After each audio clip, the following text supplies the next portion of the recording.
Hello everyone! Welcome to Team Mercado's Vlogs. For today's vlog, pag-uusapan po natin ang 10 important things to do when arriving Canada. But before that, I just want to share with you some verses from the book of Jeremiah. Alam kong very common po ito sa inyo and everyone's favorite. It says, "For I know the plans I have for you, declares the Lord, plans to prosper you and not to harm you, plans to give you hope and a future." Jeremiah 29:7. Napakaganda po, di ba, na verse. What are 10 things to do after arriving Canada? Number 1 is accommodation. Based on our experience, Dubai pa lang po kami noon, meron na po kaming nakita through our friend na basement. So nagpa-reserve na po kami. Kaya ang nagsundo po sa amin is yung mismong may-ari na po ng bahay. So straight from the airport to our accommodation. Kung meron naman po tayong friend na magsundo, pwede naman din po yun, ihatid tayo doon sa ating titirhan. Then, sa accommodation po natin, they provided us the mattresses, yung bed, gamit sa kusina, except lang yung mga kaldero, meron din kaming dala. At saka yung sa banyo, kung mga personal things tayo na ang mag-provide. Mabilis lang naman po tayo makabili. So after natin makita ang accommodation, after natin ay ilagay yung ating gamit, mag-shopping na lang tayo ng ating mga personal thing. Next, number 2 is our SIN or the SIN. That is the Social Insurance Number. Ang SIN ay kukunin natin sa Service Ontario. And what are the things na kailangan natin dalhin bago tayo bibigyan ng SIN? We will have to bring our passport, the study and work permit na bit-bit natin lagi. Yun lang ang kailangan nila. So, agahan lang po natin kasi marami pong pila yan everyday. Para mabilis din po. Hindi tayo tatagal doon sa Service Ontario nila. Number 3, bank account. So, after natin makakuha ng SIN, kasi makukuha agad-agad yun, kailangan natin kumuha ng bank account. And you will have to give your copy of your passport to the copy of your work permit and study permit again. In our case naman, pumunta kami sa dalawang bangko. Kasi yung isa, meron kaming guaranteed investment certificate and the other one, kumuha kami for our personal bank. We have the CIBC and the RBC. Si Marlo, binigyan siya ng credit card and debit card. Ako naman debit card lang kasi wala pa naman ako work as an OWP. Later na lang yung credit card kung maka-work ka na. Number 4, SIM card or kung wala kang phone, pwede ka na nilang bibigyan ng mobile plan. But in our case, since may mga kanya-kanya kaming phones na dala, SIM cards lang po yung aming kinuha. And yung SIM card na yon, mag-choose ka rin kung unlimited call, unlimited text, or unlimited data. In our case naman, again, unlimited call and text lang, both ay yung 4, pero ang naka-data, limited lang yun sa kids kasi hindi naman nila laging ginagamit.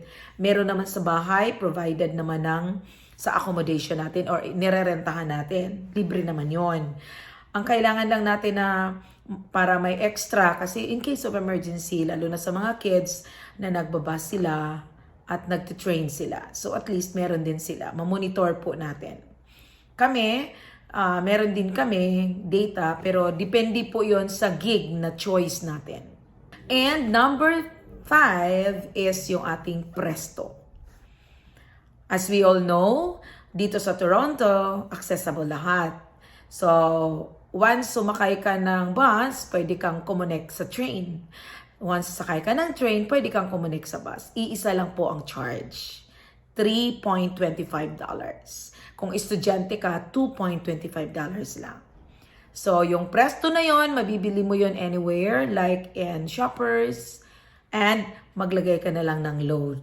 And next one, which is number 6, is our medical health insurance.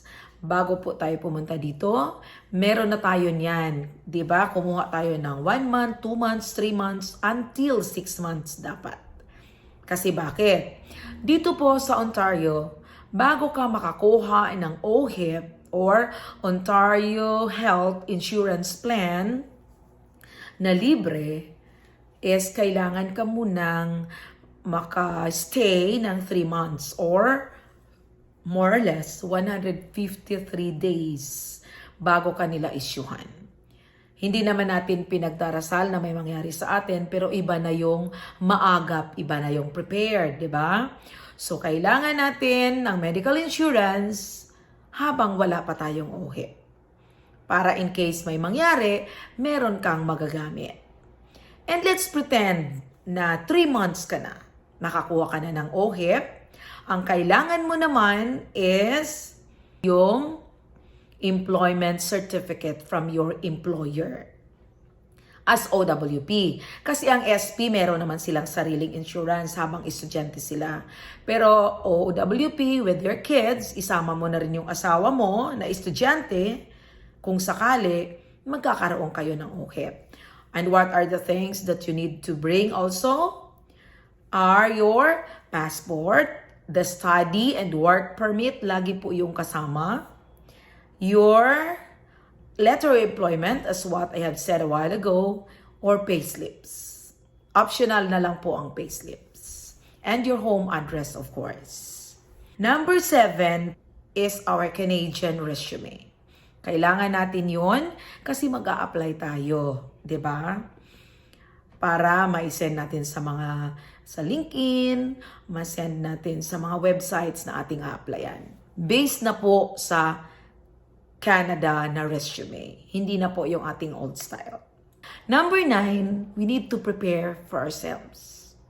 To prepare for everything, for work, for life. Kasi new lifestyle, new beginning, and to prepare for study if you're a student. And number 10, since you are prepared, physically, mentally, emotionally, financially, kailangan natin i-embrace yung ating new life, yung ating new journey dito sa Canada. And be ready for everything. Kasi if we are not prepared, if we will not embrace everything, hindi po tayo magtagumpay sa ating minimiti na goal. Diba? And for the number 10, this one is yung after na mga ilang buwan ka na, let's imagine na nakaabot ka na, nakakuha ka na ng OHIP, so umabot ka na ng 3 months, that's the time na kailangan mo nang kumuha ng family doctor. In our case, inabot po kami ng 1 year bago kami nakakuha ng family doctor. So nag-antay lang po kami patiently, and God is good, binigyan kami ng family doctor na malapit lang sa bahay. Okay? So yun lang po ang 10 things or the important things to do when arriving Canada.